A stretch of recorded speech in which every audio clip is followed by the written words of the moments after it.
প্রবাসী রবিবার মানেই হলো কর্মব্যস্ত সপ্তাহের শেষে ক্লান্তি দূর করার একটি দিন।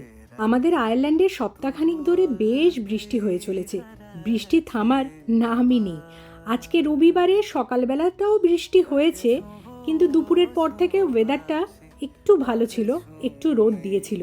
তাই সময় নষ্ট না করে আমি আর দেবমাল্য চলে যাচ্ছি কাউন্টি মিথে।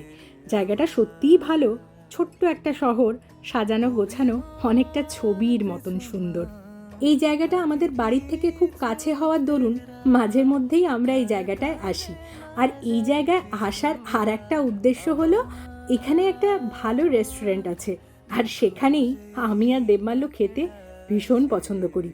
তাই যখন একটু ভালো ওয়েদার দেখেছি, আর সময় নষ্ট করিনি, বলেছি চলো বেরিয়ে পড়ি, একটু মনও ভালো হয়ে যাবে আর তার সাথে জমিয়ে পেট পুজো করা যাবে। আমি জানো তো আয়ারল্যান্ডে এসে একটা জিনিস দেখেছি, মানে আমার কিন্তু বেশ ভালোও লেগেছে আর বারবার চোখেও পড়ে। সেটা হচ্ছে এখানে কিন্তু কাপলরা একে অপরকে বেশ সময় দেয়। মানে হয়তো একসাথে উইকেন্ডে বেরিয়ে পড়া, বা হয়তো অফিস থেকে ফিরে চটপট একটু হেঁটে আসা। এর মাধ্যমে আমার মনে হয় সম্পর্কগুলো আরও হয়তো মজবুত হয়। সমস্যাহীন তো জীবন হয় না, সমস্যা আমাদের সবার জীবনেই থাকে।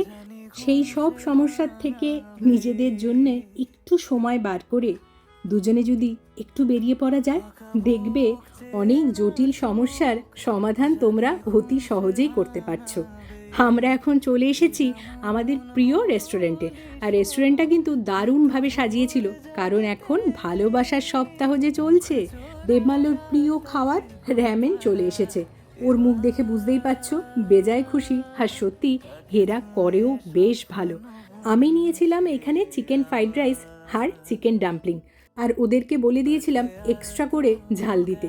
দারুণ লাগছিল জানো তো, শীতকালে ঝাল খাওয়ার মজাটাই আলাদা। আমি অবশ্য খুব ঝাল খেতে পছন্দ করি। আজ দারুণ কাটলো।